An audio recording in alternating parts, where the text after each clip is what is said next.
ಕ್ರಾಂತಿ ಎಂಬ ರಾಜಣ್ಣ ಹೇಳಿಕೆ ವಿಚಾರ ಅವ್ರು ಹೇಳಿದ್ದಾರೆ, ನಾವು ಹೇಳಿದ್ದೇವೆ, ಅಲ್ಲಿಗದು ಮುಗೀತು ಅಂತ ಸತೀಶ್ ಜಾರಕಿಹೊಳಿ ಕ್ರಾಂತಿ ಮಾಡೋದು ಬಿಡೋದು ವರಿಷ್ಠರ ಕೈಯಲ್ಲಿದೆ ಅಂತ ಹೇಳಿದ್ದಾರೆ.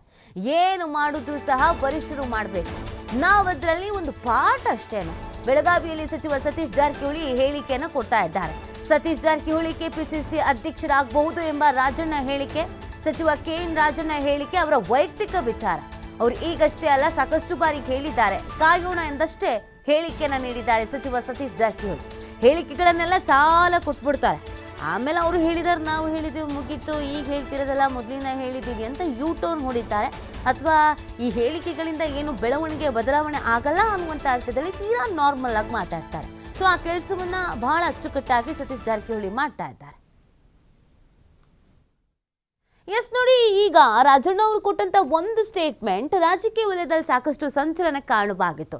ಅದರ ಜೊತೆಗೆ ಸತೀಶ್ ಜಾರಕಿಹೊಳಿ ಅವರ ನಡವಳಿಕೆ ಮತ್ತು ಸ್ಟೇಟ್ಮೆಂಟ್, ಈ ಸರ್ಕಾರದಲ್ಲಿ ಎಲ್ಲವೂ ಸರಿ ಇಲ್ಲ ಅಥವಾ ಈ ಸರ್ಕಾರದಲ್ಲಿ ಕೇವಲ ಈಗ ಸದ್ಯಕ್ಕೆ ಒಂದು ಹೊಂದಾಣಿಕೆ ಸೂತ್ರದಲ್ಲಿ ಮಾತ್ರ ಹೋಗ್ತಾ ಇದ್ದಾರೆ ಅಂತ ಜಗಜ್ಜಾಹೀರಾಗಿದ್ದೆ ಇವರಿಬ್ಬರಿಂದ. ರಾಜಣ್ಣ ಮತ್ತು ಸತೀಶ್ ಜಾರಕಿಹೊಳಿ ಅವರು ತಾವು ಆಕಾಂಕ್ಷಿಗಳು, ಅಧ್ಯಕ್ಷರು ಬದಲಾಗಬೇಕು, ಸಿಎಂ ಯಾಕೆ ಬದಲಾಗಬೇಕು, ದಲಿತ ಸಿಎಂ ಕೂಗು, ಕೆಪಿಸಿಸಿ ಅಧ್ಯಕ್ಷರನ್ನು ಇಳಿಸಬೇಕು, ಎರಡೆರಡು ಖಾತೆಯನ್ನು ಯಾಕೆ ನಿಭಾಯಿಸಬೇಕು, ಪ್ರತಿ ಒಂದನ್ನು ಎರಡೆರಡು ಪವರ್ ಶೇರಿಂಗ್ ಇದೆ, ಎಲ್ಲವನ್ನೂ ಹೇಳಿದ್ದು ಇದೇ ಇಬ್ಬರು ನಾಯಕರುಗಳು, ಕೆಎನ್ ರಾಜಣ್ಣ, ಜಾರಕಿಹೊಳಿ.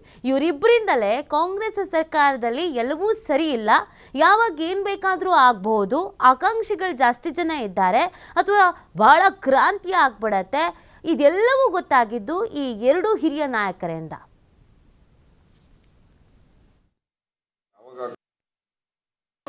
ಕೆಪಿಸಿಸಿ ಅಧ್ಯಕ್ಷ ಸ್ಥಾನ ಬದಲಾವಣೆ ಆಗೋದು ಬಿಡೋದು ಎಲ್ಲ ಅವರು ತೀರ್ಮಾನ ಮಾಡ್ತಾರೆ. ಬಟ್ ಬದಲಾವಣೆ ಅಂತೂ ಆಗ್ತದೆ, ಯಾವಾಗ ಆಗ್ತದೆ ಅವೆಲ್ಲ ಅಂತಿಮವಾಗಿ ಅವರೇ ತೀರ್ಮಾನ ಮಾಡೋದು. ಬದಲಾವಣೆ ಅಂತೂ ಆಗ್ತವೆ. ಸತೀಶ್ ಜಾರಕಿಹೊಳಿ ಆಗುತ್ತಂತ ಅವರು ಆಗಬಹುದು ಏನೋ ಅಂತ ಅನ್ಕೊಂಡಿದ್ದೀನಿ, ಆಗಬಹುದು.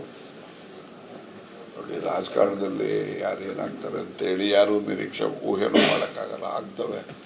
ಅದಕ್ಕೆಲ್ಲ ಕಾಲನ ತೀರ್ಮಾನ ಮಾಡುವಂಥದ್ದು. ನೋಡ್ರಿ, ಕೆಪಿಸಿಸಿ ಅಧ್ಯಕ್ಷ ಬ್ಯಾನರು ಸಮಸ್ಯೆ ಆಗಿದ್ರೆ ಅದಕ್ಕೆ ಎಲ್ಲರಿಗೂ ಅವಕಾಶ ಕೊಡಬೇಕಂತ ನಾವು ಕೂಡ ಮೊನ್ನೆ ಹೇಳಿದ್ದೀವಿ. ಈಗಲ್ಲ, ಮೊನ್ನೆ ಕೂಡ ಹೇಳಿದೀವಿ, ಎಲ್ಲರಿಗೂ ಅವಕಾಶ ಕೊಡಬೇಕು. ಏನು ಚರ್ಚೆ ಬಂದಿದೆ, ಓದಿವಿ ಬಂದೀವಿ ಅಷ್ಟಲ್ಲ. ಲ್ಯಾಂಡ್ ಆಗಿರ್ಲಿಲ್ಲ ಅಷ್ಟೊಳಗೆ ರಾಜಣ್ಣ ಅವರು ಸೆಪ್ಟೆಂಬರ್ ಅಂತ ದೊಡ್ಡ ಕ್ರಾಂತಿ ಆಗಿದೆ ಅಂತ ಹೇಳಿಕೆ ಬೇರೆ ಕೊಟ್ಟು ಅವ್ರು ಹೇಳಿದಾರೆ, ನಾವು ಹೇಳಿದಾರೆ, ಮುಗಿತಲ್ಲ, ಇನ್ನೇನು ಮತ್ತೆ ಪದೇ ಪದೇ ಮುಗಿದೈತಿ. ಅಲ್ಲಿ ಏನ್ ಹತ್ತದ ಕ್ರಾಂತಿ ಆಗುವಂತ ಏನ್ ಬೆಳವಣಿಗೆ ಅದು ವರಿಷ್ಠ ಇದ್ದಾರೆ, ಅವ್ರು ನೋಡ್ತಾರೆ. ಕ್ರಾಂತಿ ಮಾಡೋದು ಬಿಡೋದು ಎಲ್ಲ ವರಿಷ್ಠಕ್ಕೆ ಆಗಿದೆ, ನನ್ನ ಕೈಯಲ್ಲಿ ಏನಿಲ್ಲ, ಅವ್ರ ಬದಲಾವಣೆ. ಯಾಕಂದ್ರೆ ಮುಂದಿನ ಚುನಾವಣೆ ದೃಷ್ಟಿಯಲ್ಲಿ ಇಟ್ಕೊಂಡು ಇಲ್ಲ, ಅದ ಏನ್ ಮಾಡ್ರು ಬಿಡಿ. ಸೊ ಅವರೇ ನಾವು ಹತ್ರ ಇಲ್ಲ, ಒಂದು ಪಾರ್ಟಿ ಅಷ್ಟೇ. ಮುಂದಿನ ಸರಿ ಸತೀಶ್ ಜಾರಕಿಹೊಳಿ ಅವರ ಮೇಲೆ ಕೂಡ ಸಾಕಷ್ಟು ಜವಾಬ್ದಾರಿ ಬರುವಂತದ್ದು, ಬಹಳ ಮಹತ್ವ ಅನ್ನುವಂಥದ್ದು ನಿಮ್ ದೃಷ್ಟಿಯಲ್ಲೂ ಇದೆ. ಅದಕ್ಕಾಗಿ ಇನ್ನು ಅದೇ ಹೇಳಿದ್ರಲ್ಲ, ಅದೆಲ್ಲ ವರಿಷ್ಠ ಬಿಟ್ಟಿದ್ವು. ಸರ್, ಈಗ ಕಾಯ್ಬೇಕಷ್ಟೇ ನಾವು. ರಾಜಣ್ಣ ಇವತ್ತು ಏನಂತಂದ್ರೆ ಮುಂದಿನ ಕೆಪಿಸಿಸಿ ಅಧ್ಯಕ್ಷರು ಸತೀಶ್ ಜಾರಕಿಹೊಳಿ, ಅದು ನಿಜನಾ? ಏನ ಆ ರೀತಿ ಏನಾದ್ರೂ ಚರ್ಚೆ ಇಲ್ಲ, ಅದು ಅವ್ರ ವೈಯಕ್ತಿಕ ಅಭಿಪ್ರಾಯ ಅಷ್ಟೇ ಇರೋದು.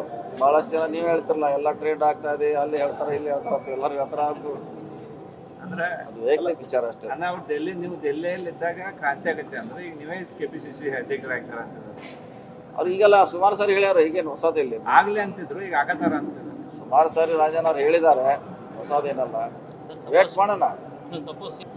ಅದು ಇಲ್ಲ ಪ್ರಶ್ನೆ ಇನ್ನೂ ಆಗಿಲ್ರ, ಅದು ಆದ್ಮ್ಯಾಗ ಅದ್ರ ಬಗ್ಗೆ ಚರ್ಚೆ ಮಾಡೋಣ, ಈಗಂತಿಲ್ಲ. ಯಾಕಂತ